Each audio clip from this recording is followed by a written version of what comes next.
This is Undaunted.Life, a man's podcast. I'm your host, Kyle Thompson. Let's get into it. All right, guys, we got a special guest on the podcast today. His name is Jared Hudson. So he is a retired Navy SEAL, and he's the founder and CEO of an anti-human trafficking organization called Covenant Rescue Group. So that group performs real-life operations that lead to the rescue of actual victims of these crimes and the arrests of the perpetrators. And so here's the interesting thing about this group. You've probably heard of a lot of different groups out there of guys that are going out and supposedly going on these missions, but a lot of that is not real. There are a lot of people that are raising money, but not actually rescuing anybody. There are a lot of people that are going out there and creating content online. Maybe they're convincing some pedophile to come out of the woodwork and meet them in Walmart, and they're beating them up and putting the pictures and the videos of all that online and all those different things. But the problem is what happens in a lot of these groups is people are not rescued, the children are not rescued, but also the perpetrators are not put behind bars. And so that's one of the big things that Covenant Rescue Group focuses on, and one of the things that Jared focuses on is not just his group doing it, but also training law enforcement around the country to be able to identify these predators and take these predators out. Because here's something that he said in this interview that absolutely shocked me, and it's going to be hard for me to even choke out and even say these things. But he says by the time someone is prosecuted, a predator is prosecuted, if they prefer girls, they already have roughly 50 victims before they are prosecuted. If it's a predator that prefers boys, they have 150 victims before they are prosecuted. Think about that.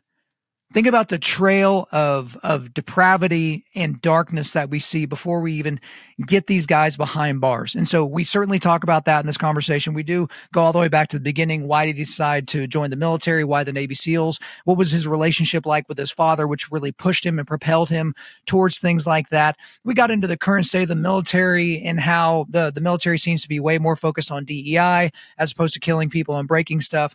Talked to him about Afghanistan and Iraq and how a lot of people are looking back and saying, they're wondering, should I have even done that? Should I have even been sent there? We talked about for him as a Christian, he went into the Navy SEALs as a Christian. He became a Christian as a child.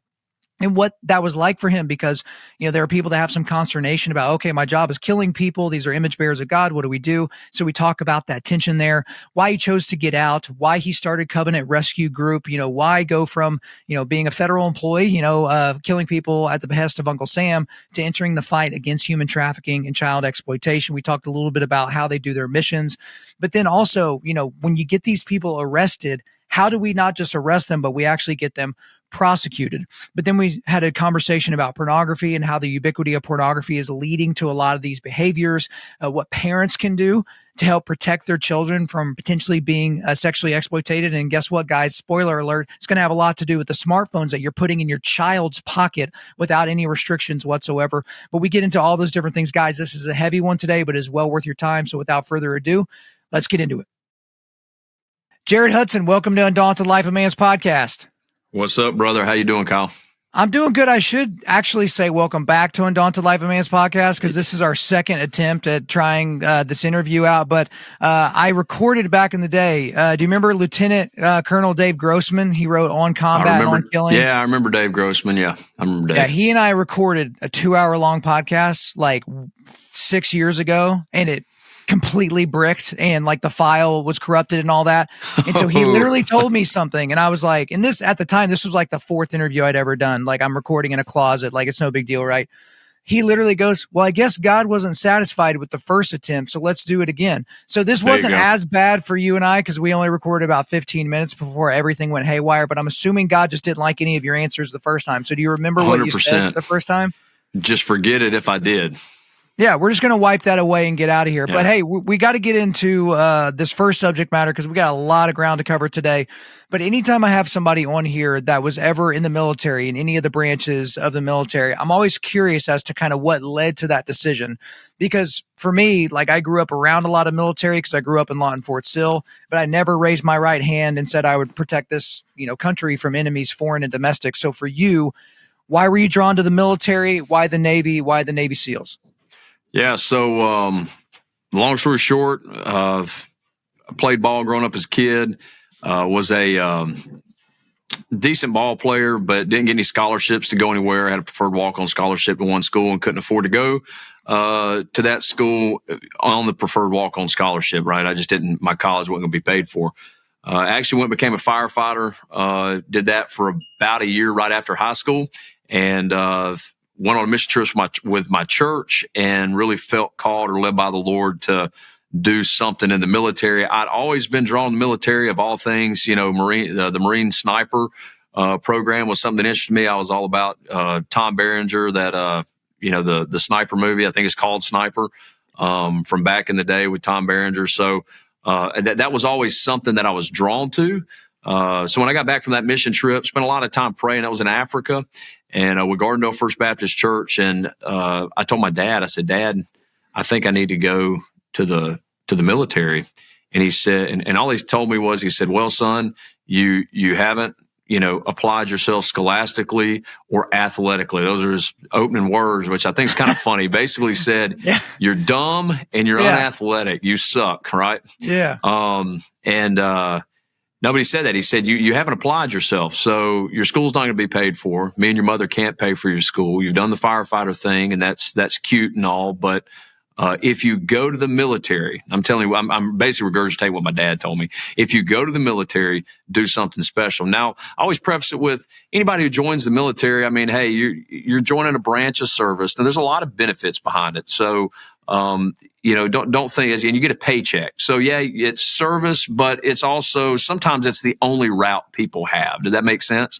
And I'm not saying that route is not a special route, right? I've got a bunch of friends that have done different things within conventional military. With Space Force is a program now where they're doing a lot of cool stuff that's different, I guess, than what most people think, military is, but there's a lot of options. So I don't want to negate that, but my dad said, do something special, do something different. And I was like, well, what do you mean by that? And at the time, Bush had just opened probably about a year prior. This was 2005 when I'm having this conversation with my dad. Because I graduated high school in 2004, did the year of firefighters. This was 2005. He said, look at this special operations program that Bush has opened up. And so that was kind of what got me into the special operations vein. I was also super interested in the Army Rangers, Black Hawk Down stuff and everything. I was very interested in going to the Army and being a Ranger. And that was probably, that and the Marine Sniper thing was at the top of my list. The Army Ranger was at the top of it because I get a contract to do it. You couldn't get a contract to do that in the Marine Corps. They had just opened MARSOC, or just developed MARSOC, which was the Force Recon, had now become a member of SOCOM around that time frame. People could probably look it up. I'm probably telling you wrong on how that process worked, but they had just stood up MARSOC is the point. So you couldn't get a contract to go to MARSOC and be a Marine Raider or do the Marine Sniper thing, but you could go infantry with a focus on that, but you had to do like 3 years in the regular Marine Corps first. So that kind of was not an interest. But as we looked at all the contracts, the hardest one to obtain physically and then scholastically, or with the test that you have to take, the ASVAB, which is an easy test, was the SEAL. So you have to score a certain score on your ASVAB, be high in certain places on that. So I did that. That was easy. That was fine. And then you had to pass a physical test. And it was the hardest physical test of all the special operations contracts. And so what I did, I said, all right, we went down, met with recruiters. I told Dad, I said, I'm going to go in and take the test, and I'm just going to do them in order. And whichever one I pass, right now as I sit here, didn't train for any of them or anything, just whichever one I pass is what I'll go with. And I passed the one for Buzz. I passed the one for a SEAL contract, and that's kind of what drove me into the SEAL teams.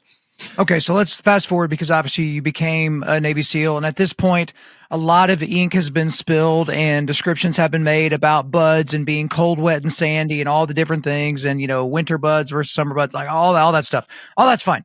You were very uncomfortable for a very, very long period of time, like 6 to 9 months. I get it.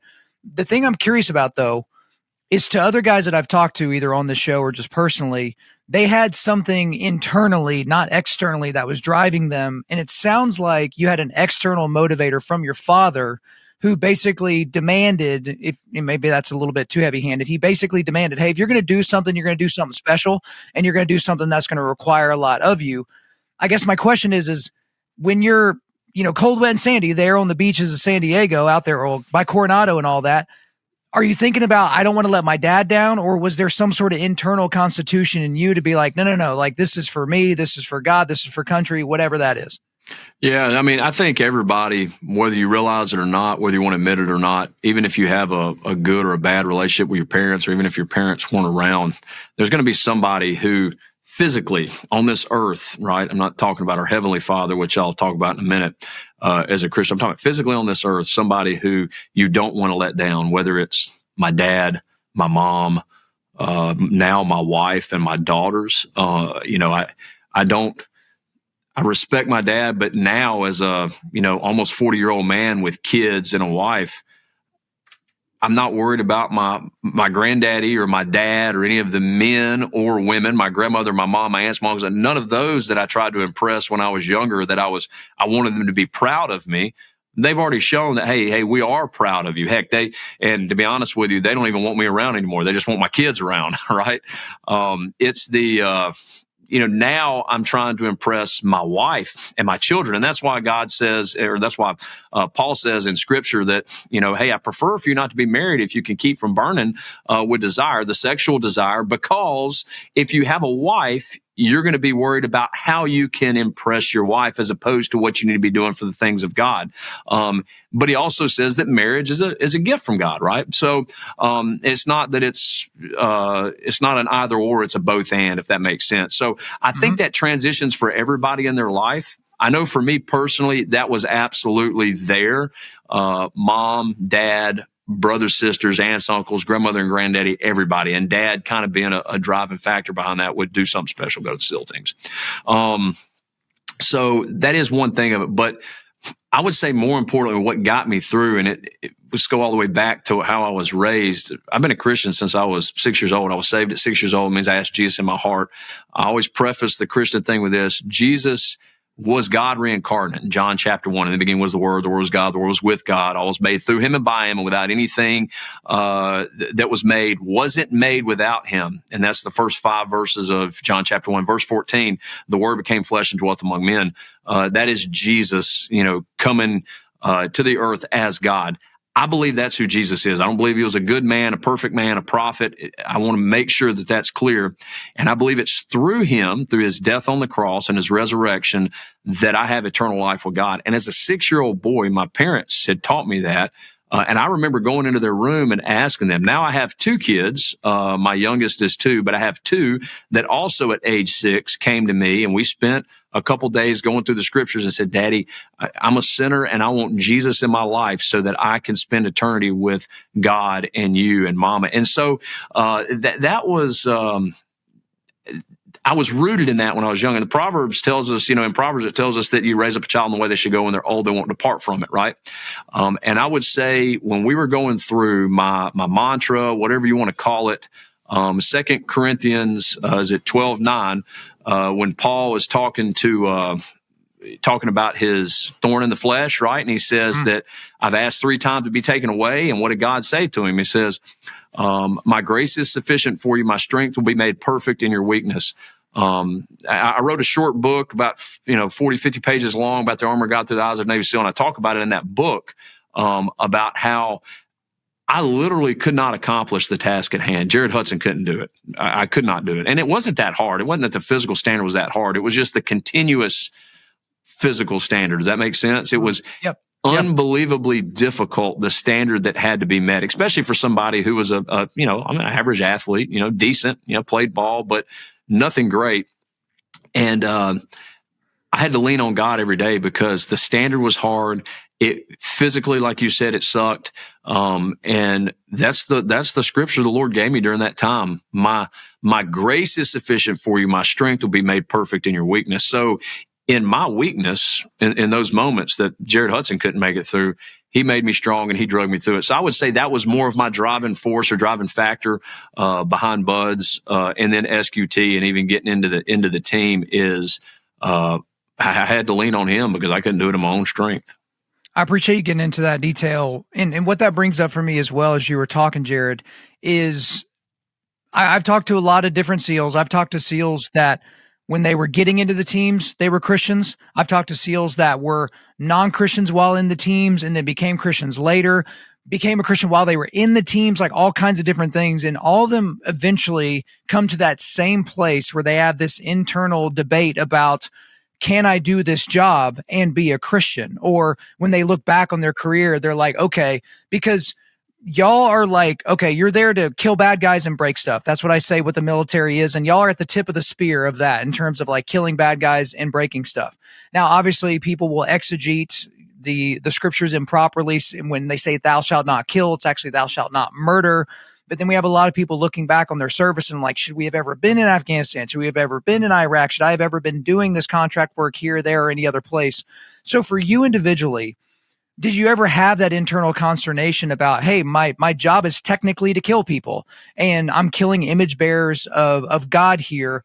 Did you ever have any of this, problem? Did you get into any just war theory, philosophizing, or anything like that? No, not really. I mean, I will say this. I talked with Andy about this, and it'll be like a couple weeks before that podcast goes out. Just a couple days ago when I was on his show, and Andy Stump.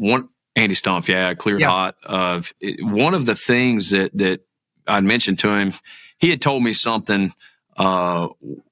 The first dude I shot, me and him were in Afghanistan together, deployed, and I shot a dude. We go around, we're on an op. He had been getting shot at in this hide site, so we broke down and we're going to go push these couple guys that were attacking us.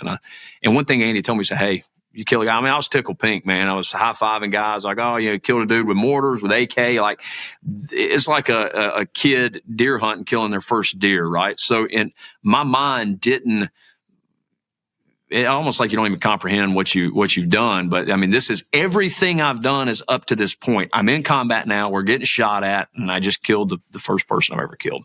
And it's a good thing. And he's an enemy fighter. He was going to kill my buddies. That's the other thing. He was going to set IEDs to kill my buddies, and I happened to intercept him. So this is everybody is extremely happy. This is a standard setter in our community. They're like, "Hey, great job, good kill." Well, I mean, it was everything that you hope for, right? And when you're going after somebody in combat, I killed somebody who was going to kill my buddies, and then other guys started tagging my buddies. We break down and go support them. And I was talking about Andy, looked at me. Of course, he had been at, special mission unit. He'd been over at development group for a while. Went to second phase after he got shot. And then now he was at team 3 with us.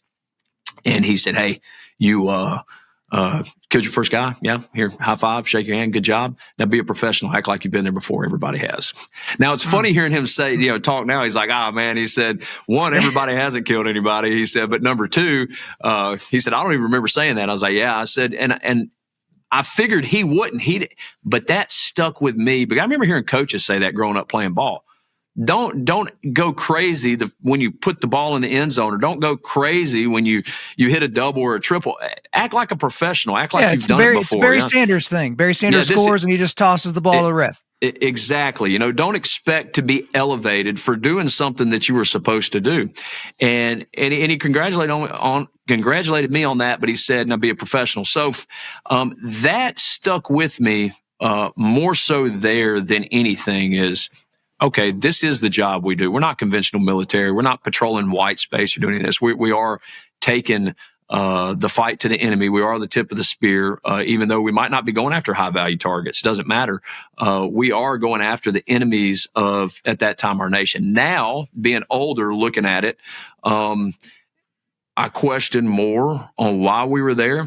But going back to something Andy said, he said, but you can't do that, because we were operating under the umbrella of, hey, this is what you got to go do. We weren't making those decisions to do it. We were just making decisions to keep ourselves and our buddies alive.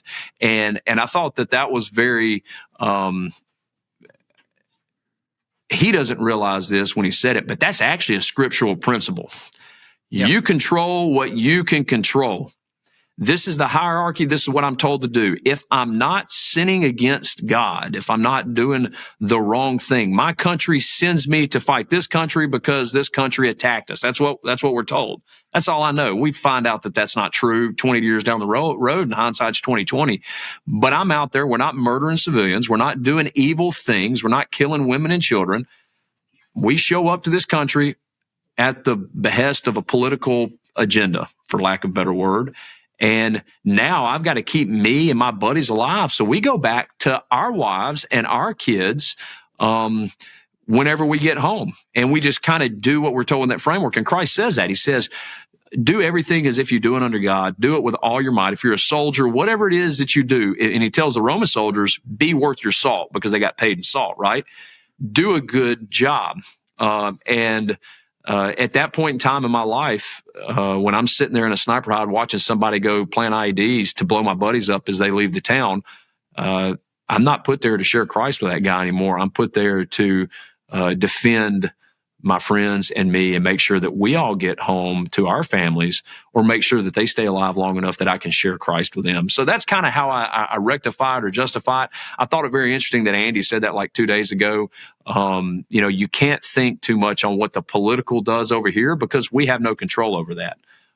We literally go do the bidding of our country, and now you get into a precarious thing. That's what a lot of the Germans did against the Jews, but you see a difference in going after women and children and a civilian populace, right, of course, and going after war fighters or terrorist cells or an insurgency that is running roughshod over everybody. Does that make sense? That's where where the difference is.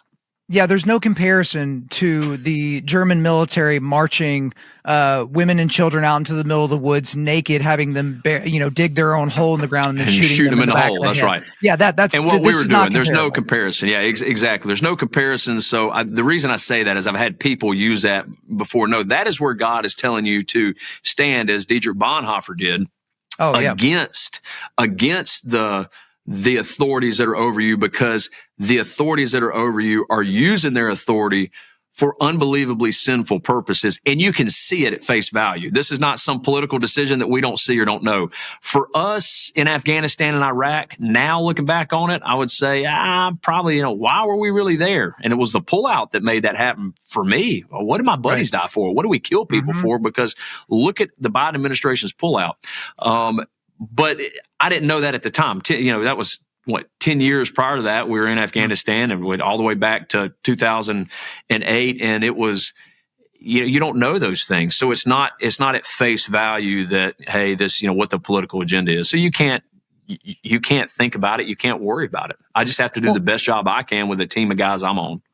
Yeah, I mean, you raised your hand and you basically said, here I am, send me. And you were sent to a certain place and you were sent to take out certain types of people. And again, categorically, these were very, very evil people. And this is where I think reformed and more Calvinistic theology actually helps, because it's like, hey, those guys were either elect or they weren't. My job was to set up the meeting between them and God. And right before that, these people were raping people. They were murdering people. They were trying to murder as many Americans and Westerners as possible. And if they could come to this country, they would slit every single one of our throats and not even think twice about it. Just look at what Hamas did on October the 7th.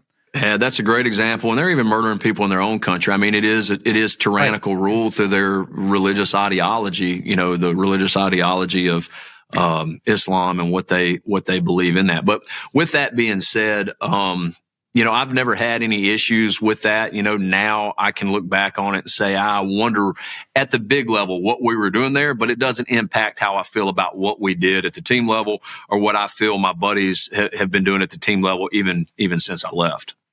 What's funny about that, Jared, when I talk to guys that are looking back on their time, obviously Afghanistan was like a dividing line for most veterans that are like, there are veterans that are looking down at their legs and they're not there. And they're like, what in the hell did we do any of this for? And all those types of things. But the general consensus I've got is the darkness that we pushed back when we were there needed to be pushed back.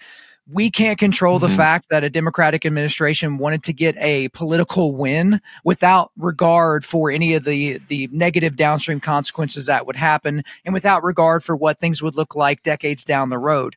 The thing I am curious, though, Jared, from your perspective, obviously coming from the Spec Ops community and being around a lot of those guys, being around Tier 1 guys and kind of doing a lot of these types of things, a lot of guys are absolutely somewhere between flummoxed and furious about the current state of our military. And again, that has a lot to do with the Biden-Harris administration as well, basically saying that the military is not going to be a main focus, that we're going to, we're not even going to be a paper tiger, like we're going to be like a paper puppy and those types of things. You have people around the world that are not taking us seriously. You can think all you want that maybe Putin wouldn't have invaded while Trump was in office, perhaps not, all these different things. All we do know is that when Biden and Harris were in office, Putin did invade. And all these other people are signaling that they don't really take America seriously in the things that we're doing. And also the things we're doing to signal our non-support for Israel. We're kind of supporting them, but then we're kind of not at the same time, which can only embolden Iran, which was absolutely decimated under the Trump administration versus the Biden administration. So I say all that to say this. We have recruiting issues at every branch, which again, after 20 years of war, you're going to have recruiting issues. But part of our recruiting issues is that the youth of America are way too fat and stupid and on too many pills to even get into the military. But then you also have guys like you that have sons that are coming of age, and they thought while they were in it, I would love if my son could carry on my SEAL legacy or my Marine Recon legacy or my SF legacy or something like that. But now, almost to a man, those guys are like, I'm going to let my son do whatever he wants, but if he asks me my opinion, I'm going to say, yeah, don't go fight for Uncle Sam, which is such a shift from these guys' mindset, even like 5 to 10 years ago. And so I'm curious where you're at with that. Yeah, so because it's again, using that umbrella example that Stump so eloquently put out when I was talking to him a few days ago, I think that's a great example because you're literally, no matter where you're at, even if you're at the tip of the spear as an operator within SOCOM or JSOC or whatever, it doesn't matter where you're at. If you're in that umbrella, you are doing whatever they say do within that umbrella, whether you agree with it or not. You can't just pick and do. Now, especially in Special Operations Command, unlike the conventionals, it's almost like a straight arrow. It's not even an umbrella. You got to stay on this path or you're done. You're in trouble. You're out, whatever it is. There was a lot of leeway in that umbrella to accomplish this mission they gave you or this job they gave you. Does that make sense? So we had a lot of leeway, and that was nice. But you still had the overarching mission. And now, when the umbrella we operated under was the Afghanistan, Iraq, what we saw happening there. Now that we have so much information out there that we're able to sift through and analyze and turn it into intelligence for ourselves, as we analyze, we're like, hey, this narrative that we're hearing that's not what we were getting when we were under the umbrella. Does that make sense? And that's why guys are like, hey, I would not go into that. So that would be one part of it. The other part, now I have 3 daughters. I don't have any sons. I've got nephews. I've got kids that I talk to that are wanting to go to the military. And I think it's great that they have a heart for service. I've some guys locally, I wouldn't say mentor them, but they've come in and sat down and talked with me for a few hours, and now they're in buds and they're going through buds. They keep texting me, hey, I'm here. I'm doing this, and I'll check in on them. So I have been able to be a part of that. But I would say one thing, as a dad with daughters, and then buddies who have sons, and then my brothers who have sons, so my nephews, the reason that I think that a lot of folks don't, if you're outside of that umbrella example that I just gave, that they don't want their kids going in the military is because of this DEI push. Everybody's asking. I got asked by a guy, he's a big liberal guy, met him on a plane the other day flying back, Jewish guy of all things. He's an attorney, teaches, a good guy, really nice guy. He said, hey, I'm a big liberal. What am I supposed to think about all these military people that don't like Trump? I said, like who? He said, like General Kelly, like General Milley. And I said, bro, those dudes are flipping clowns. They're politicians. They've never been in a fist fight, much less a gunfight. They wear that. It's like that movie with the guy that plays Ali G and Borat and all that, where he's got the big stack of ribbons. He's never done anything. He's the king, and he's always like, hey, do that, kill him over there. He's always got people waiting on him doing what he wants. That's what these guys are like. They're not patents. They're not Pattons or Eisenhowers or Douglases. And I know that those guys had their issues, but these guys are not real warriors. They're politicians in warriors dress, just like, kids dress up on Halloween as a Navy SEAL or whatever. That's what these guys at the top are. And that's why people won't put them in, because they're not real warriors. They're not being led by real warriors. So it's like, if my sons are not going to be led by real warriors, they're going to be hung out to dry by people that don't understand or know anything within their command structure. I don't want my sons to be a part of it. And then the DEI push, what they do is they try to let me know, hey, we want your daughters have the opportunity to do this now. I'm telling you as a Navy SEAL, no, you want to build a platoon of women combat soldiers, fine, do that, see how it works out. If there's women that want to do it. But I'm telling you, as a guy who's been there and as a guy with 3 daughters, I want my daughters to have every opportunity that's available. That is not one that I want them to do. And my brother said something interesting to me one time. He said, I think of it this way, because he's got both boys and girls. He said, if my son died in service to this country, without knowing all that we know now, if he goes and he dies, and we said that would be unbelievably hard, but it's an unbelievable honor, right? That's the way we view men. That's the way we view sons. That's just because we're different. But if my daughter died serving this country, I view it differently. And he said, I don't know how. He said, I can't tell you why, but if my son goes off to war, I can deal with that better than I can with my daughter going off to war. That was the whole point behind it. And I totally see that and understand it and feel that way. I do not want my daughters doing what I've done. But if I had a son, I would be like, hey, son, at face value, this is a good thing. It's going to be good for you. This is going to be honorable. It's good for your country. And it's the difference that God designed in men and women. And the problem is our society tries to blur it. And people at the top of the echelon, whether political or whether in the bureaucracy of DOD, they want to blur those lines. And so why join when they're going to blur those lines? Because it takes away the honor. Hey guys, real quick.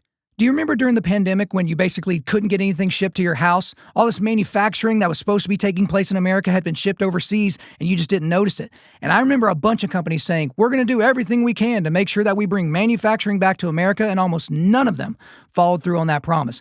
But for me and for all of us here at Undaunted Life, I wanted to make sure that I partnered with an American company that actually did want to prioritize American workers, their families, their communities, and a company that would keep their word. And that's why I want to remind you that we are partnered with Origin. Origin is an apparel company based in Maine. And what do they make? They make the best jiu-jitsu gis on the planet and the only jiu-jitsu gis that are made completely in America. They also make jeans. Yes, they have stretchy jeans. They also have work jeans and bootcut jeans for you guys as well. They make amazing hunting gear. And here's the thing. I know you guys like some other hunting brands, but those companies are American companies that use overseas labor to increase their profit margins on their gear, not to help you or Americans out. They also offer handmade leather boots. That does include steel toe boots and mock toe boots. And they also make workout clothes and everyday pants and shirts and almost indestructible hoodies. And they're launching new apparel all the time. Guys, if you haven't already tried Origin stuff, you need to check them out and support a company that supports Americans. Try Origin out today by going to www.originusa.com. That's originusa.com. Use the promo code UNDAUNTED to get 10% off your order. Again, that's originusa.com. Promo code UNDAUNTED to get 10% off your order. When I'll tell you, to the corn-fed farm boy from Iowa, he's not going to be drawn to the military by a commercial that's talking about this girl that has 2 mommies. And it's, hey, Exactly. Here's what the military can do for you. It's like, no. It's like, what can you do for your country? Not what types of benefits can you get from joining the military. 100%. I think it's also, there's a fundamental thing, and I didn't come up with this. I'm trying to remember. It was like some anthropologist way back in the day. He was talking about, we all innately understand the difference and importance between a womb and a sperm giver. And this is what we mean, because a womb is infinitely valuable, whereas a sperm giver is not. And so the example that this guy used, or maybe I made it up, I can't remember, but it's like, okay, if you've got a village with no kids, but there's, 50 men and 50 women in this village, and, barbarians come over the hill and they kill 49 men and no women, that people group will survive because that man will be busy, but there are enough wombs to where that people group can be rekindled. But if you flip it and the barbarians come over the hill and they kill 49 women and leave the men, that people group is decimated because there's only one womb left. So I think we all innately understand the importance of a womb versus a sperm giver. But now we're talking about sacrifice. And it's like, what does it say about the health of a country when you are allowing your women to fight your battles for you, which I think extrapolates out into a larger conversation about who is in combat roles, female police officers that are actually working the beat and things like that. Because all I know for me is when my buddy was, he was doing the process to get into the academy to be a police officer in Kansas, his, people that would have been his bosses called me and they were like, hey, they gave me a scenario that almost brought me to tears. They said, all right, you're out of town and there's a problem at your house and your wife and your kids are in trouble, how would you feel if this man that we're interviewing right now, if he was the only one on the way for help? And I said, my family's going to be fine because he's on the way. But if the people on the way are like fat, doughy dudes or any kind of a woman, I'm not going to feel great about that situation. And you have a country that is trying to elevate people that are of a particular background or that have some sort of internal mental illness about who they are, even gender wise. It's like, this isn't the point of the military. Do that crap on a college campus. Keep it out of the military. And they want to normalize it. That's the other hard part. They want to normalize it. And it's not normal, and it's actually against the biological makeup of us. The one example I use when I was talking with some, very high leaders within NSW at a program I was at, these guys were admirals and commanders. They're out there. They're all kind of lean a little left on this. And again, I think it's the knowledge and the wisdom of being far removed from the reality of combat for most of these guys, even if they had been there, most of them had not, that they don't realize, so you have that disconnect from the dude that sits behind the desk all the time and the guy who's always got blood on his camis. Sure. That disconnect exists within the military. Now, it doesn't mean that this guy doesn't know or doesn't understand. He might. Right. But ultimately, his life is different than this guy's life.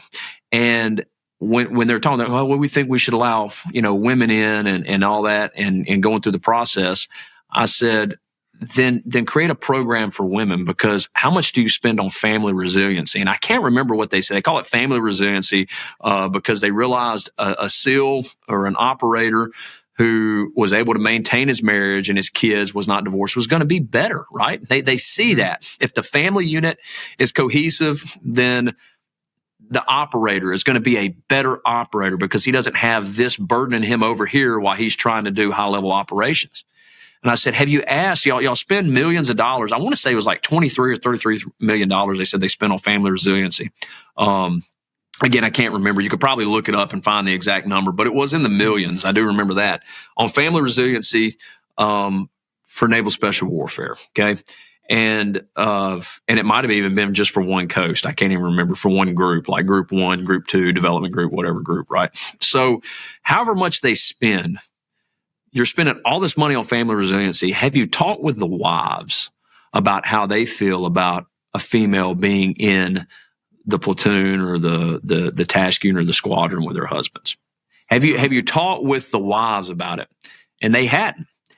And when they did, and I called a couple buddies' wives, but when they did, it was a resounding, I'm talking 100%, absolutely not. The wives did not want a female. You want to know why? Because our wives would always make fun of us. You know Mikey V better than you know me. And I could pick out Mikey Vollmer at 300 meters on nods just from the way he walked. Right. And I mean, I could pick him out. And, Mike Cross could say, yeah, that's Hudson over there, just literally by the way I was laying on the ground behind a rifle. We're able to pick each other out because we're so close and tight knit. Throw a woman in that, throw a female in that. And biology is going to take over, and you're going to see. And I had one guy tell me, well, you just be a professional. You don't just, you just don't bang everything that moves. That's not the way it works, brother. You're telling me I'm crazy and I don't believe in science because I believe God created the world and, and all that's in it and all the fulfillment of it, and that, Jesus died on the cross and rose again. You're saying that I don't believe in science because I believe that. And you're telling me that it's not a biological thing, that when a man and a woman get together at some point in time, something's going to happen between that man and that woman. It has nothing to do with professionalism. It has everything to do with biology and science. It's just going to take place. And everybody knows that. That's why the wives are like, absolutely not. The last thing I'll leave you with, 200-pound team guy, 6 foot, 200 pounds, probably, 5 or 6% body fat would be your, kind of your standard operator. And it fluctuates, but let's just go off of that, right? That's kind of your epitome of, that's what I want my operator to be. The equivalent chick to that is like 135 pounds, 5'6", probably. I mean, look at CrossFit chicks. They're a great example. 5'6", probably a little bit higher on the body fat percentage, so it doesn't get unhealthy for the woman, about 10%. I'm going to go ahead and tell you that there's a big difference in a 200-pound man and a 135-pound chick, even though that would be the equivalent playing field. If you have a 200-pound chick, she's fat and out of shape. Right.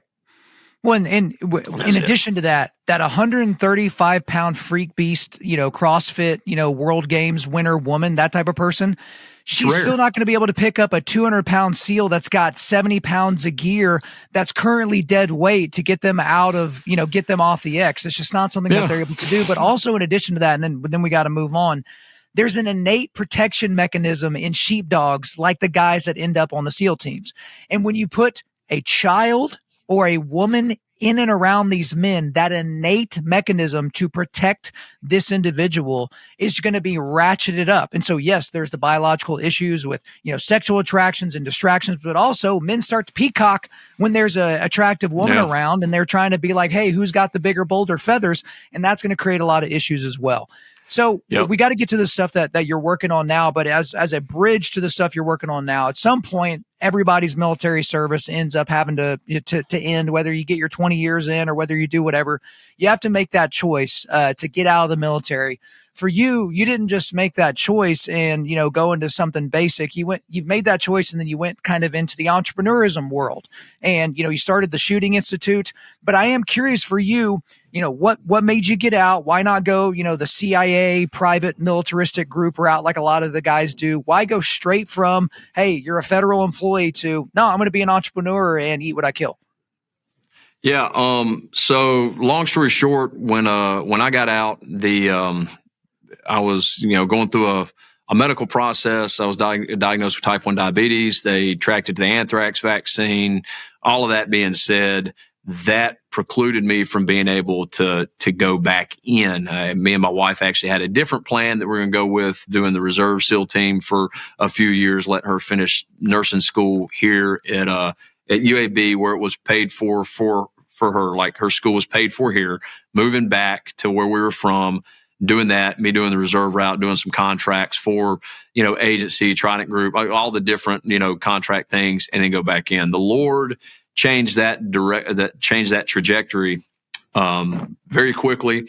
Diagnosed with type 1 diabetes, go through the process, and it was probably a year, maybe even a year and a half process before all of that was figured out. And it was basically, hey, you're no longer able to do anything with the Navy as it relates to special operations, right? You can't be a SOCOM or JSOC operator, be insulin independent. So they went through the process of going through all my medical stuff, get my, whatever the family's TRICARE, retirement IDs, get a VA percentage, and all of that stuff that you would get. That's what my process was.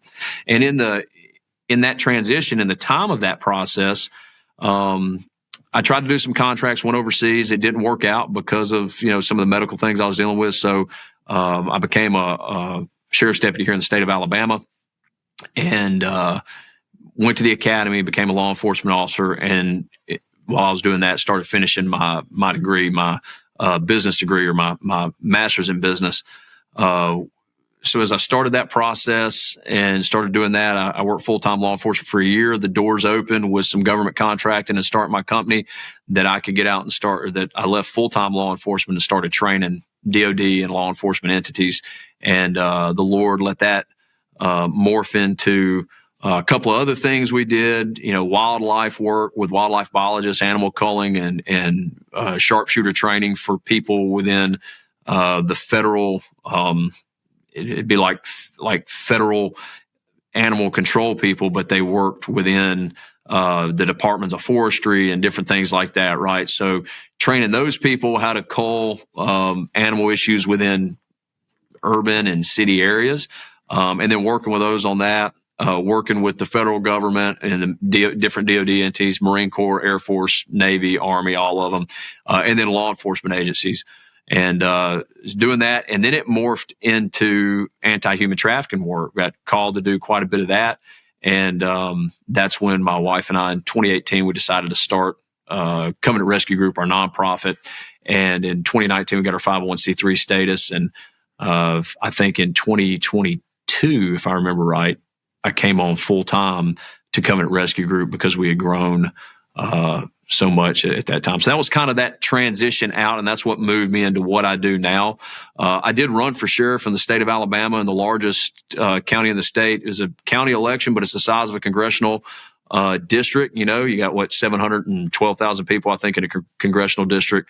You have about 800,000 people in this county, if I remember right. I think it's 860 was the census. So it was a very big race. I ran and lost to the incumbent Democrat.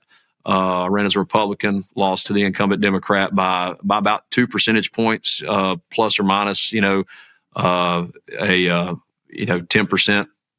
And I think that was 200,000 or 250,000 votes, and it was only about 40% of the vote. And I got like 96 or 97,000 votes. The other guy got 102 or 104,000 votes, and that was kind of it was very close. So that did tie me into politics, and it was through that the Lord opened the doors for when people figured out about our nonprofit that had supported the campaign. They started supporting the nonprofit because we work here with state and local law enforcement and federal law enforcement. They started supporting this. So the board voted to bring me on full time as the CEO, and that's what I've been doing for the last few years. Also still running the trainings for my for-profit company, but my main focus is Covenant Rescue Group. Okay, so let's get into more detail about Covenant Rescue Group, because that was really when I talked to Dustin Diefendorfer. Shout out to Mountain Tough, maybe the best, probably the best app for exercise maybe on the planet for guys that are, whether you're getting ready for a mountain hunt or just trying to get off the couch and be a better everyday athlete. He connected us. It was mainly the stuff that you were doing with Covenant Rescue Group, and this is why it was unique, because I think at this point, there were some movies that came out that really kind of shed some light on what's happening in the world of human trafficking and child sexual exploitation. And everyone's kind of heard the different horror stories. Obviously, the stuff within the southern border, we have unaccompanied minors that are being sent there. They've got a piece of paper that says, call Jose, and they call Jose, and Jose's supposed to be this little girl's uncle, but it's not her uncle. It's a trafficker. And we, the American taxpayer, are paying for this girl to be shuttled, whether on a bus or an airplane, to this trafficker to either be used for, forced labor or forced sexual exploitation or both, or some sort of thing. And then whenever the girl is completely destroyed physically or used up, they basically take them out in the desert, kill them, bury them in a shallow grave. And then nobody talks about it anymore, because apparently this is just the world we live in now. But for you, there are a lot of fights to get into, Jared. There are fights that you can get into on the political side. Like you talked about trying to get into that world, on the law enforcement side. You can fight for, pro-life causes. You can fight for whatever your thing is. But you got into one of the darkest of darkest fights that a human being can get into, that has a deep and abiding and sticky effect on you and everyone that's attached to you, because of the work that you're doing, because of things that you're seeing, and because of the evil that you're confronting. So I guess the question is, just as we get into what Covenant Rescue Group even does, is why? Why, Jared? Why you? I get it, because I was put on this earth to equip men to push back darkness, but you're on the front lines of this darkness. Why? Man, I don't know. I mean, it's what is it? Is it Ezekiel 6:8? I heard the voices. I think it's Ezekiel 6:8. I heard the voice of the Lord calling, "Who shall I send? Who will go forth?" I said, "Here am I, Lord, send me," sort of thing. It just kind of happened. I can't, if I'm being honest, I can't tell you why or how, or it's not anything that we have that built in us as kind of an innate thing, especially for somebody that does what I did. Hey, we want to go, and it's the whole reason I joined the SEAL team. That's that mission trip. Hey, I want to go and do a positive thing around the world. It's the whole reason you go overseas on behalf of your country and you fight to liberate people who are being run roughshod over by, evil organizations like the Taliban. It's or Al Qaeda or ISIS or whoever it is, right? It's the whole reason that we do what we do as men, as warriors, as that we're called to do. It's how we're made. So I guess there's probably a little bit of that to it. But this specific thing, man, the Lord just opened the doors, and it's just kind of happening. And it doesn't come without friction, man. There's always friction. I will say that we work with a lot of law enforcement agencies. I'm still a law enforcement officer, but law enforcement agencies as a whole are unbelievably, and it's because they're government, right? They're unbelievably unprofessional. They're unbelievably terrible at everything that they do. And it's not their own fault. That's the other thing. It's not their own fault that they're this way. It's a lot of times they haven't learned anything else. And you get a level of arrogance that comes with it, and pride comes before the fall. And what did we see happen to law enforcement agencies around this nation that would talk about how great they are, and then all of a sudden they're put to the test. and they fail the test. And Proverbs tells us, says, how weak is your strength when you're put to the test, and you don't pass the test, right? For us, I'm not saying that we always pass the test, but our goal is to train law enforcement agencies, because I saw the need for that as a law enforcement officers, to train law enforcement agencies on how to effectively target child exploitation, to build a good probable cause case on and be able to make a solid apprehension, but not just the apprehension. There's two sides of our law enforcement. We've got the apprehension side. We see that arrest taking place, but then you've got the prosecution side. You've got to build a good probable case that can be prosecuted. So that's what we try to bring together for law enforcement agency, and we train them how to do that. We'll help them set up an operation that they run lead on, their investigators and all that, and we will basically show them how to target individuals who are targeting kids, kind of like what you talked about just a little bit ago. And when we show them that, it's not that they don't have the tools or the skill set, no matter how small the agency. We've seen agencies that have the tools and the skill set to do it. They just have to hone that skill set a little bit. But the first thing they have to do is be willing to say, hey, we want y'all to come in and help us with this. And that's that's probably some of the friction that we've seen is, I've had agencies tell me, they're like, hey, no, we do that. Well, here's the thing. I go all over the nation to say it. I know for a fact that you don't. Otherwise, it wouldn't exist in the capacity that it does. So we go around and we train agencies how to do that. And that's how we combat it. And again, the Lord just kind of opened the doors to make this happen. And that's our goal, is effective apprehension and prosecution. Those two things are what's important in our nation. That's I don't know. I don't know if it's a calling or whatever. It's just kind of how it fell, and that's what we do. So I want to get into missions here in just a second, but I want to actually park here for a minute, because I feel like there's been a little bit of a shift. So I remember back in the day watching, what was it, Chris Hansen, Dateline NBC, and they would do these sting operations to catch these guys. Yeah, to catch predator. But then initially in the initial shows, they would catch them, shame them by putting their video, all over. This wasn't really all over the internet at the time, but all over the television screens and somewhat on the internet. And then that was it. And then people obviously and rightfully were freaking out. They're like, wait a minute, you had a pedophile in your midst and you just let them go, because there weren't laws at the time to be able to take these guys. And then it kind of shifted to where a lot of these guys were actually being taken down. But then the problem was they weren't actually being prosecuted. So they were being arrested. They were being taken down to the ground and handcuffed. But then they were given maybe a slap on the wrist. But even if they were prosecuted and convicted, they were getting these incredibly short sentences. And so around the country, we still have some of that going on, where these guys are getting a slap on the wrist or short sentences. There are some states that are actually throwing the book at these people. But for me, I don't understand. It's like, what other laws do you need to have on the books to where we can stomach as a people the death penalty for people that are actively and systematically raping children? Like, I don't understand why there's an issue there. Go ahead.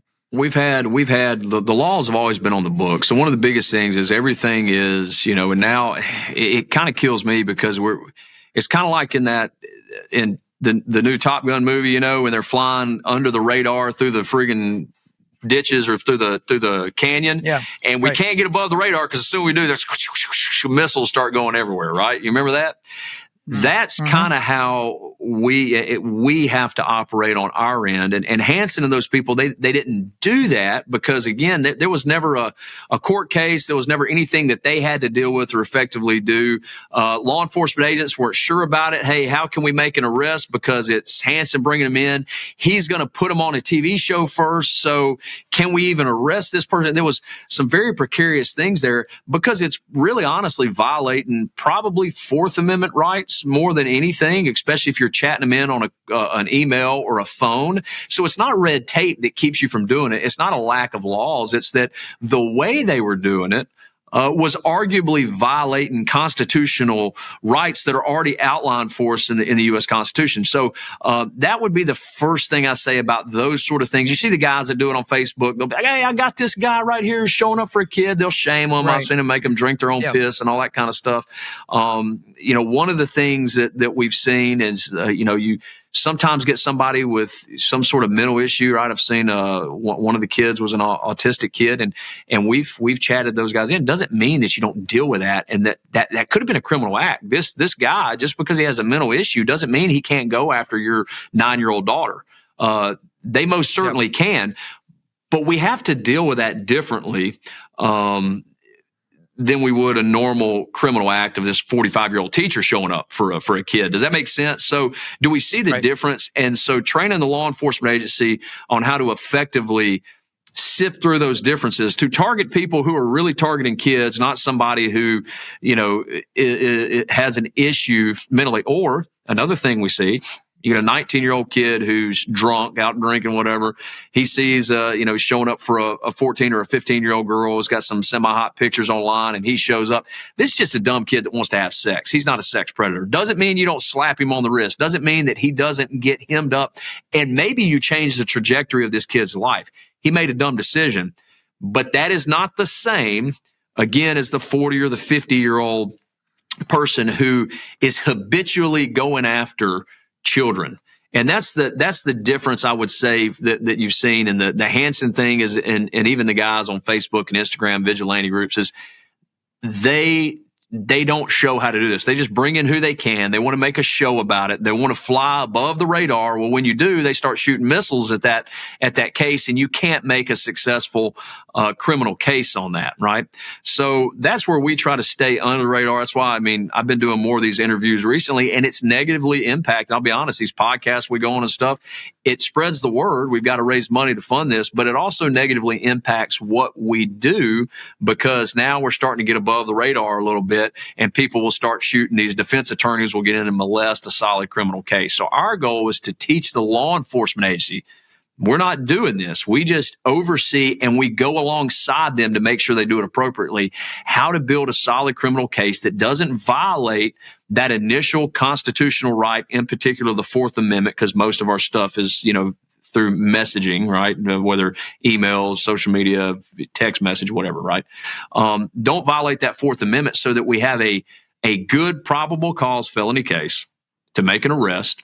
We're able to get some background on this individual oftentimes before they show up, but even when they get there, to be able to figure out as law enforcement, hey, hang on a second, there's an issue here outside of criminal act, or this guy is just an 18-year-old kid who needs his pee-pee slapped, but he doesn't need to go to jail forever for soliciting a minor, because that's not what he's doing. Heck, I'm 3 years older than my wife, right? So we just got to change the trajectory. This is not okay, don't get me wrong, but it's different than, hey, this guy right here, he's a previous sex offender. Hey, this guy right here that's showing up, he's a 55-year-old doctor, a person of trust, or whatever. So that's where we try to hone this in, so that we're going after very specific individuals who are targeting kids. And this is why it's important. You can look it up on Department of Justice website, or on one of the studies the Department of Justice did. This is about a 15-year-old study. For every, I'll use male because the common demographic, it's not like white, black, Hispanic, anything like that. It's just kind of male would be the common demographic, although we do see females that show up to purchase kids. A male showing up for a female will have 50 victims before they're finally prosecuted, not arrested. I'm not talking about apprehended. A lot of them get apprehended and get off. They'll have 50 victims before they're successfully prosecuted. Good grief.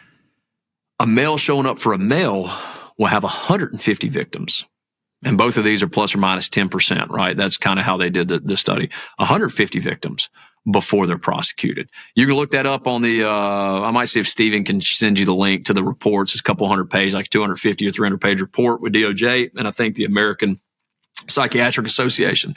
They both agree on those numbers. And it's a pretty old study, so it might even be more than that now. But if you look at that, for every person that you arrest showing up for a decoy-based operation where they think they're getting a 14-year-old girl, before they're prosecuted, there'll be 50 victims. And we've seen that act out in reality, right? We've seen guys, they've been arrested showing up for a 14-year-old girl, and then we get a warrant or subpoena to rip their phone because that's what our probable cause is based on anyway. And then in that phone, we find that they're having sex with their own 18-month-old daughter. That would be a real case that's already met its, disposition, producing and distributing child porn with his own daughter, or where they're victimizing other people, and sometimes even grown women. We had a woman reach out a guy we arrested showing up for a 14-year-old girl. We were working with a local agency. They arrest him.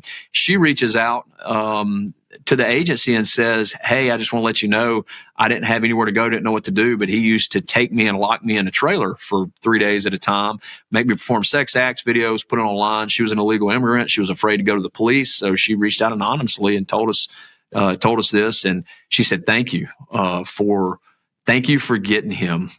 She had no recourse. So you truly are doing the scriptural thing and protecting the widow and the orphan, protecting those who can't protect themselves. They have no recourse. And that's what we're teaching law enforcement agencies to do.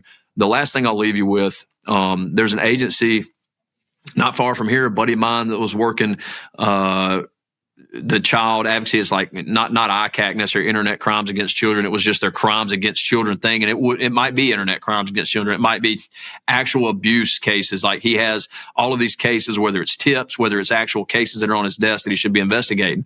He was the only person at this agency, which is a relatively large agency, that was investigating it, and his commander over the unit came to him and said, "Hey, I want you to go out and make some drug cases." And he said, I don't have the bandwidth to make drug cases. I'm by myself working these where I've got these kids that are victims. I'm dealing with these cases. He said, "I don't care about those cases."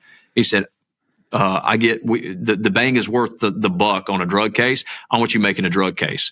They're easier to make, so it looks good, and we get more money in it. So it's symbolism without substance. We're making drug cases where the state of Alabama, the state of Georgia, the state of Montana, wherever you're at, is the victim in the arrest box, as opposed to making cases where we find real victims that and not the arrest box, but in the victim box. Once we make an arrest, we're going after crimes where maybe society is the victim, but we're letting the crimes go where a real victim exists. And that's problematic. And I believe it's John Locke that said that, and it might be in Commentaries on the Laws of England of 1766, that he wrote that a crime cannot be committed if there's not a victim, which is why in American jurisprudence, when you make a drug arrest, they have to put, there's always a victim place. They have to put the state of Alabama. If I make an arrest in Alabama for drugs, I have to put the state of Alabama as the victim. There has to be a victim for the crime to have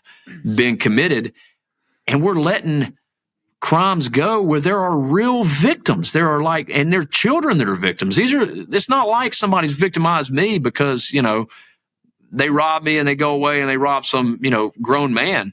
That's bad enough, but we're talking about kids that have zero recourse. And that's what we want to help law enforcement figure out. No, I appreciate because a lot of people think like, oh, we need to support these, former spec ops guys to go out and do all these things. It's like, no, you need to be a force multiplier. You need to be able to train other people to do the things on themselves so they're not dependent on you. And you can't do that because it's illegal. All these operators that go out and try to do stuff, it's illegal to do. Yeah. Because you can't make a case.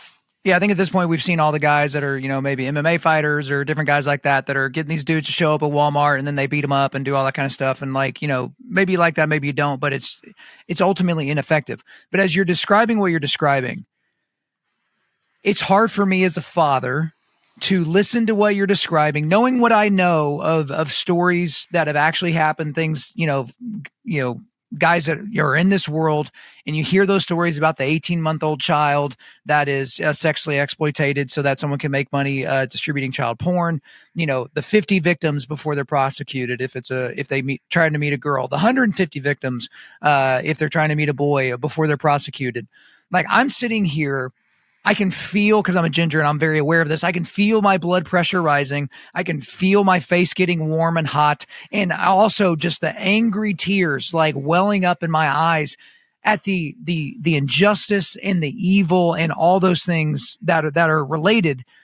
And so for me, it's hard to kind of control that anger and that vitriol. And so for you, obviously it's different if you're a professional operator, if you're a law enforcement officer, because law enforcement officers all over the planet have to put their personal feelings aside of wanting to, send this guy to a quick dirt nap whenever they're putting the cuffs on somebody and marching them into, this place where they hope that justice is going to be found. But for you, let's strip away, the nonprofit, let's strip away all the PR, let's strip away all the stuff. Just for Jared, how do you control yourself when you are literally face to face with these people that are raping children and they think it's funny or they love it, they don't see anything wrong with it? Like, how do you control yourself?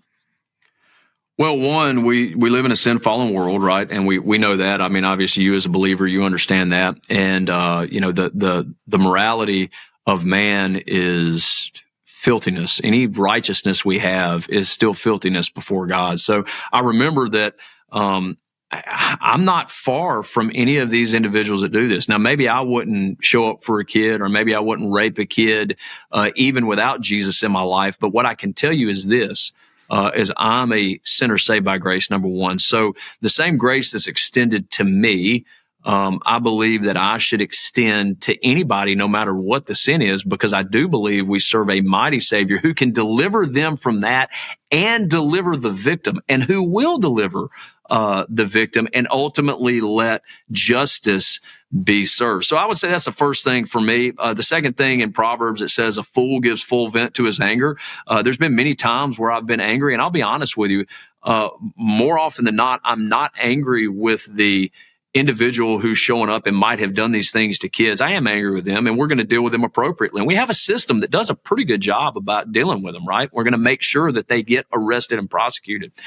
I'm angry with the law enforcement agency when this is the true level of arrogance, who wants to give symbolism without substance. It is, oh yeah, we're going after this, we're doing this, when I know in reality you're not. The law enforcement agency who will say, hey, we're professionals and we can make this happen, but they make an arrest and it gets thrown out because they don't have a solid probable cause case. They violated somebody's constitutional rights. They violated maybe even state law, or maybe they entrapped this person, right? So that is probably where most of my anger comes from, is the symbolism without substance side of the bureaucracy, who has the power and the authority. And the Bible says this in Romans, it says they don't bear the sword in vain. God has given them that power and authority, and they squander it because of, I don't know what. I don't know why they squander it sometimes. Now, I say that tongue in cheek because we work with a lot of agencies who are open-handed, open-minded, and say, please help us. We want to learn how to do this. But we also run into a lot of agencies who are not like that at all, who think their crap don't stink, and they can't make a solid case if they show up and arrest somebody in the middle of a crime, much less trying to make a case on individuals who are targeting kids. And that's probably where most of my anger comes from. Yeah, I can completely understand that. And obviously, being a professional, you have to understand. That's the other difference for if you're a believer. You don't believe in social justice because you believe in cosmic justice. Because cosmically speaking, the guy who created the cosmos, there will be justice for everybody, and everybody will get what's coming to them. And and also, as hard as it is, if we are to pray for our enemies, what could be more of an enemy to humanity than a person that is predating a child and trying to sexually exploit a child? You need to pray for those people to come to Christ, because they are not, when Jesus died on the cross, he died for those sins too. That's right. And you're hitting the nail on the head. Now, here's the one thing that I have noticed is that of everything, the recidivism that exists within individuals who are into that child exploitation, it is unreal the amount of difficulty it is to remove. I've never seen anybody actually get out of that and turn out of that and not come back to it. I've used Proverbs a lot in this podcast. Proverbs, as a dog returns to his vomit, so a fool repeats his folly. You see that happening. And I do believe, because there's an unusual, or there's a callousing of the heart that goes beyond anything else. So people will say all sin is the same, or people in the Christian faith, all sin is the same. No, all sin is not the same. No. Now, all sin is paid for with the same price, and that price is Jesus' blood. That is true, but all sin is not the same. And so you see the sin of, you see sins add callousing to my heart, to the point that now this sin is so it's such a darkness that it is only the Holy Spirit that removes it. But at that point in time, God's put everybody where they're at so that they might reach out and find him, as Paul says. At that point in time, God has probably given every opportunity possible to an individual. It doesn't mean we don't share the gospel and maybe the Holy Spirit awakens them, right? But that being said, I think that God has probably given every opportunity, and he's done. He hands them over to their callous heart. He removes his hand and says, not necessarily away from me, but we know the scripture says he removes his hand and gives them over to a debased mindset. That is probably, if I'm really getting theological with it, or you're talking about, philosophically having to sift through what we see and enemies we kill overseas and all that with these guys we arrest here, if I'm getting theological and philosophical on it, it is that I believe God has handed these individuals over to a debased mindset, because it's an unheard of level of darkness to do the things that these guys do to kids, in my opinion. Yeah, and I think when you listen to even secular clinical psychologists or people like that, somebody that has like definable sociopathy or psychopathy or something like that, these are not people that can be rehabilitated. These are not people that can go through a program or go through 12 steps or go through something like that and all of a sudden not be those things. It's a wiring thing. And that's not me diminishing what the gospel is. It's actually me increasing what the gospel can be in terms of how it's applied. But you do have a little bit of this summer camp theology within guys. That's where they're right. like, all sins the same and all that. It's like, no, you cannot read scripture and come away thinking that all sins are equally the same. When you sin sexually, you're sinning against your own body. It is its own specific category of sin. And then when you do that on top of everything to a child or to an unwilling participant, it's even worse. That's why I talk to people. It's like, if you're murdered, you are killed once, right? But if you rape somebody, if you forcibly hold them down and violently penetrate them, you are causing them to live with that for the rest of their lives. And so that's the basis of my argument for rapists, especially child rapists, getting the death penalty. Because when you kill someone, you've stolen their life from them. But when you rape somebody, you've stolen their life, but they still have to live it. That you've and in the Old Testament, even in the law of Moses, that was anybody who did that to a woman or a child, they were killed. They were taken out and stoned. So that is the law of God. Or if they hadn't gone to court beforehand, you had the avenger of blood who could come after them at that point in time. And they had certain cities that these men would go sit in until they went before the courts to see if they were innocent, if what was said about them was true. And then if it wasn't, the avenger of blood, if they weren't in that city, the avenger of blood could kill them. And it was okay. Yeah. So, and it wasn't murder for the avenger of blood because he found them outside the city. So he'd kill them. And it's very interesting to see. And everything you said, it's not, you got this summer camp theology that these, clowns will present, and they might not be clowns. They might be Christian brothers, but they're very vanilla in their understanding of what's going on here. Those sins do something different to the human heart and the human body that most of us can't fathom. All sin creates death. All sin separates us from God. The Holy Spirit changes us. But it is truly the Holy Spirit who has to change those individuals. And they have to truly accept what the Holy Spirit is willing to do in their life, right? God is not willing that any should die or perish, but that should all should turn and come to him. But they trade the truth of what God is for a lie, and they stay in their own lustful desires oftentimes. But our system can put them away, can get them out of our keep them from targeting people because we put them away and get them away from us. But I don't think without the Holy Spirit, our system definitely doesn't change it. Without the Holy Spirit, they can't change.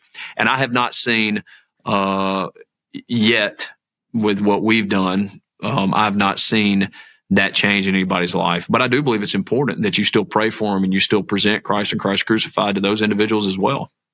Yeah, certainly. So we're running short on time, so we need to make this the last question. But I was reminded of this when we were talking about, the 18 or 19-year-old kid that's trying to meet a 14 or 15-year-old for sex because they're horny and they want to do all these different things. Part of this is a porn problem. And as I've said before to people, because I get messages all the time from men, hey, I have a porn problem. Like, no, actually, you have a masturbation problem. Because it's like, if you stop masturbating, you won't need the porn because people don't watch porn without masturbating. That's like not a category of thing. And so for me, like, however long, 15 years ago when I stopped masturbating, that was like a very specific thing, but to where it was like, oh, everyone's focusing on the porn and the filters and all that, and that's fine.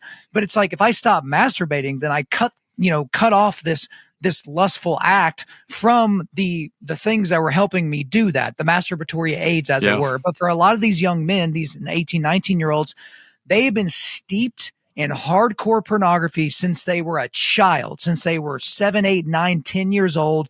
They've been watching violent, in a lot of ways, very hardcore pornography. And then when they get into real life situations with girls, that's why we see the ubiquity of teenage girls going to the ER because they have anal fissures, because they've also been watching porn and they're like, oh, I need to be violently penetrated in my anus and I need to enjoy that, or something's wrong with me. And the boys think I need to be smacking girls and I need to be choking them and I need to be doing all these crazy things because that's what she likes and that's what makes me a man. And so you take all of that, the ubiquity of porn, that has a direct correlation with the people that are trying to act out in real life. Like, it doesn't matter where you go to find the data are there to basically prove that. And then in addition to that, there's parents that will give their children a smartphone that is completely unlocked at a very young age. And some dutiful parents are concerned about what they are giving their children access to, whether that's porn or violent, violent videos or something like that. But it's also who they're giving access to them, to the child, because children are being exploited through Snapchat, through Instagram, through Roblox, through PlayStation Network, through any potential thing hooked up to the internet that has a messaging thing. It doesn't matter. These predators are prowling there looking for your child. So your message, you're talking to an audience full of dads here. What is your message to dads who maybe themselves are hooked on porn, who have kids that they're worried about getting hooked on porn, and how all this relates to people that will potentially try to exploit their children? No, and I won't regurgitate what you said, because you said it perfectly with the pornography problem, the masturbation problem, the problem that exists within our society that that puts self above everything. And it always goes back to what Jesus said: love the Lord God with all your heart, soul, mind, and strength. Love your neighbor as yourself. So you're loving yourself more when you look at this stuff, or then when you try to act this stuff out. Even within marriage, you've got a lot of people, and this kind of surprised me and blew me away. They'll force their wife to watch porn with them, or they'll watch porn together. They'll do weird stuff, or look at the OnlyFans thing. You got people that are, as a married couple, they're defiling the marriage bed by putting stuff out there, and they're making money doing it.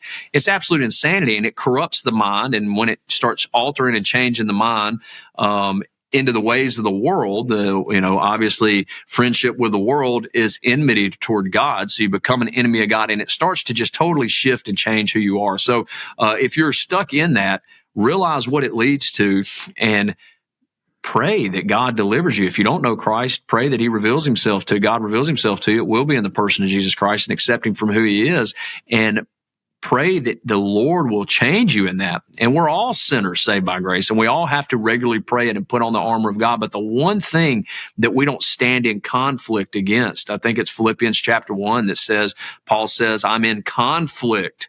And you need to be prepared for this conflict and stand in the conflict with me. We're in conflict, but the one thing we run from is sexual sin, and it is sexual sin being sucked into the pornography. How does that impact children? They don't know. You're at a place as an adult where you are allowed and you have the ability to input discipline into your life or not, to input discipline into your kids' lives or not, right? A kid is not going to go to bed at 1 a.m. because they worked all day and then wake up at 5 a.m. to go back to work because they've got to get a project done, are they?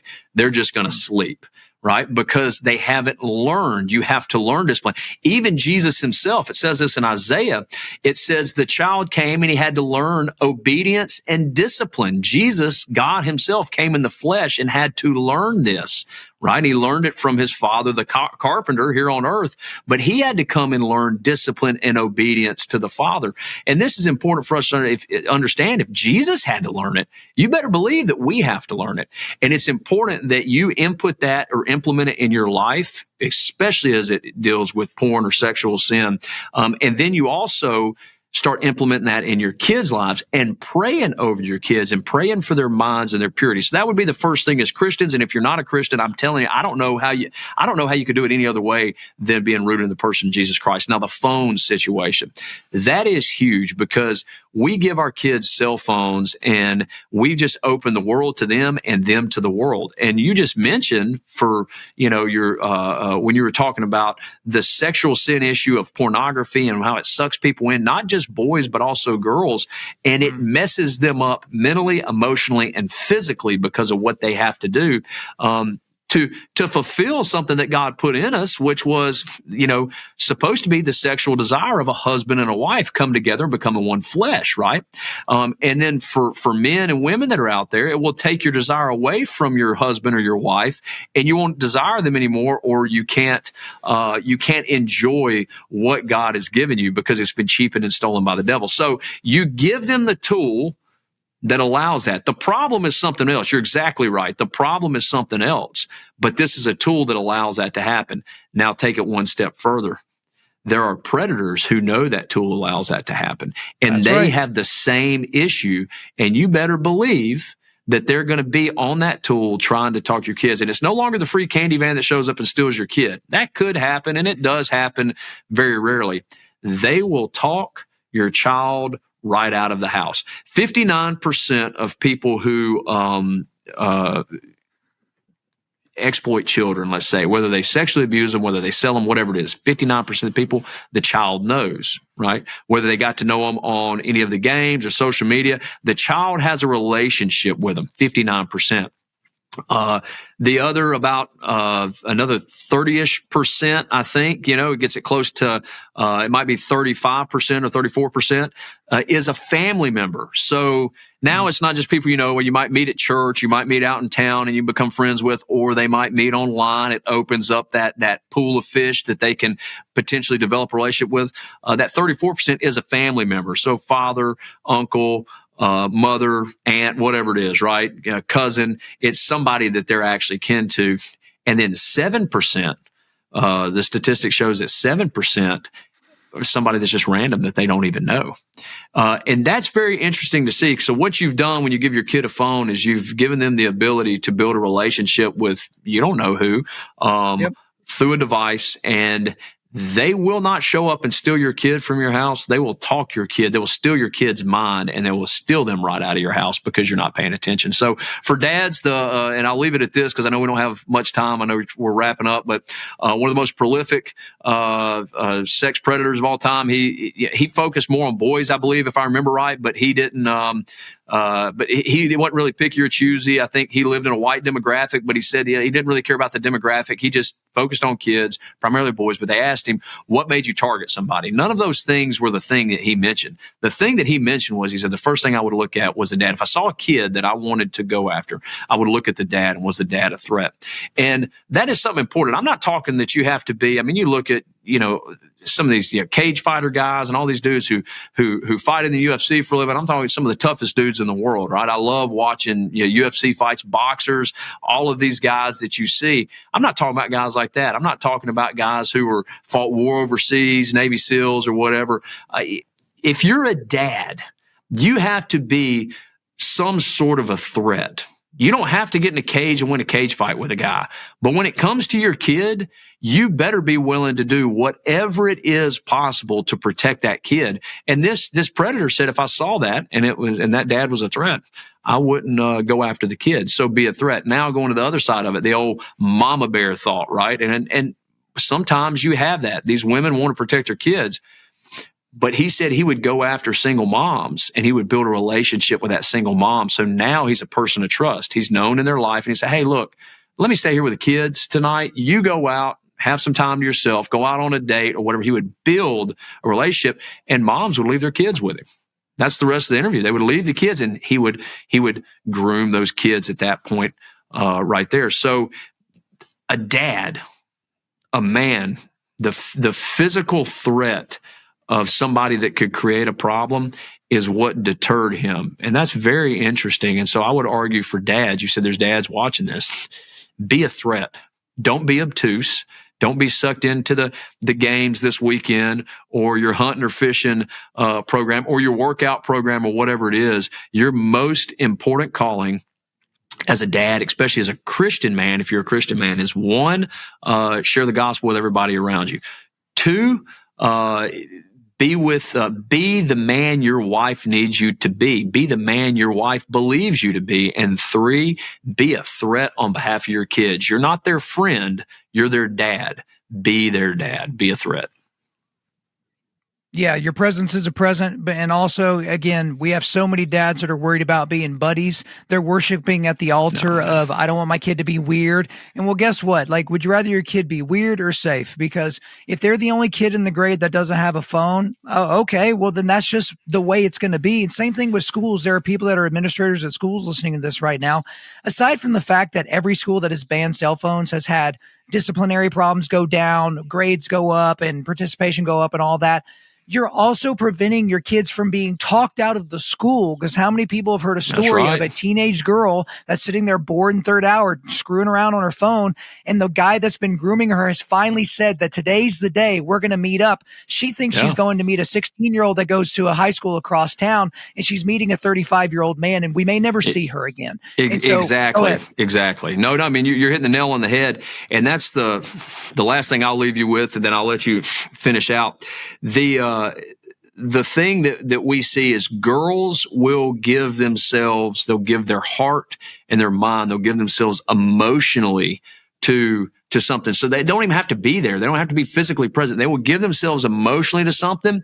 And when they've given themselves emotionally, they then give themselves physically. Right. I had to win my wife's heart and mind before she would give herself to me as my wife. We see that in the Song of Solomon in the Bible. I mean, it gives it perfectly. And the woman says, I tell you, girls in Israel, don't awaken love before it's time.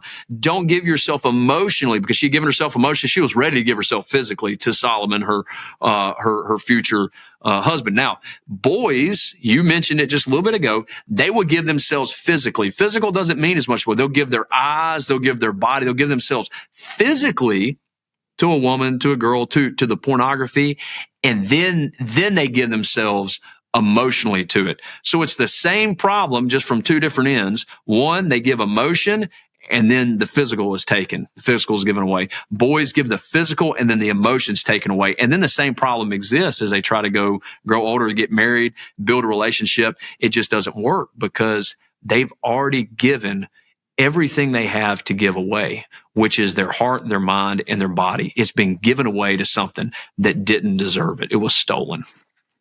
Absolutely. Well, Jared, we've covered a lot of ground in this conversation. We could keep going, but we just don't have the time for it. Is there anything else you want to get off your chest?